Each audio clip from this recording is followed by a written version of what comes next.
தானே சிற்பி தானே உளி என தன்னை தானே செதுக்கிக் கொண்டு இன்று பல இளைய கனவுகளின் ஆட்காட்டி விரலாய் வலம் வரும் ஆனந்தன் ஐயாச்சாமியின் வாழ்க்கை ஓர் ஆச்சரியம், ஓர் ஊக்கம். இன்று வாய்ஸ் ஆஃப் தென்காசியின் மூலம் கிராமப்புற மாணவர்களுக்கு இலவச ஸ்போக்கன் இங்கிலீஷ் வகுப்புகள், கண் மருத்துவ முகாம், விவசாய மேம்பாட்டு நிகழ்ச்சிகள், பெண்கள் முன்னேற்றம், இளைய சமுதாயத்தை ஊக்குவிக்கும் நிகழ்ச்சிகள், கல்லூரி தோறும் மேம்பாட்டு நிகழ்ச்சிகள், கைவினை பொருட்கள் பயிற்சி, பொங்கல் திருவிழா, ஸ்மார்ட் டாய்லெட் கட்டுதல், மாணவர்களுக்கு வழிகாட்டு நிகழ்ச்சி, வேலை வாய்ப்பு முகாம், குளங்களை தூர்வாறுதல் என பல்வேறு முன்னேற்ற திட்டங்களையும் நிகழ்ச்சிகளையும் முழு மூச்சாய் ஒரு புறம் நடத்தி கொண்டு தென்காசியை உலக நாடான எஸ்டோனியாவை போல தரம் வாய்ந்த வேலைவாய்ப்பு நகரமாய் மாற்ற கனவு காணும் இந்த ஆனந்தன் ஐயாச்சாமியின் பயணம் அத்துணை எளிதல்ல. அடிப்படை வசதி கூட ஆடம்பரம் என கருதப்படும், அத்தியாவசியம் கூட அரிதென காணப்படும் விஸ்வநாதபேரியில் ஜாதிய கொடுமைகளுக்கும் வறுமை நெரிசல்களுக்கும் மத்தியில் நொறுக்கப்பட்டது ஆனந்தன் ஐயாச்சாமியின் குழந்தை பருவம். பந்துகளோடும் பொம்மைகளோடும் விளையாட வேண்டிய வயதில் வெறும் பட்டாசு கரையும் 10 ரூபாய் சம்பளமும் தான் எஞ்சியது. வற்றாத வறுமை, வற்றிய வயிறு, தப்பிவிட கல்வியே வழி என கற்றுக் கொடுத்தது. அளவு கடந்த ஆசையும் குறைந்தளவு காசும் தான் அன்று அவரது மூலதனம்.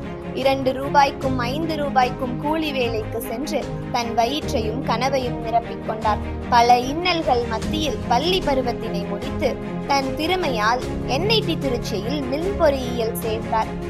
பெங்களூருவை சேர்ந்த அரசு நிறுவனத்தில் பணி ஒன்றும் கிடைத்தது. தன் கனவுக்கும் இப்பணிக்கும் அறவே ஒற்றுமை இல்லை என்பதை அறிந்த அவர் டெலிகாம் ரிசர்ச் என்ஜினியரிங் ஆன தன் பணியை கைவிட்டார். IAS என்னும் பெரும் கனவினை அடைய அன்று தினம் தினம் பயின்றார், பாடுபட்டார்.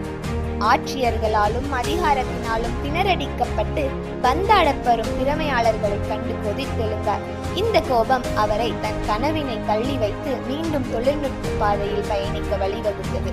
பெங்களூருவில் அன்று விஜயமான S3 பிரைவேட் லிமிடெட் என்னும் நிறுவனத்தில் மீண்டும் தன் பணியை தொடங்கினார்.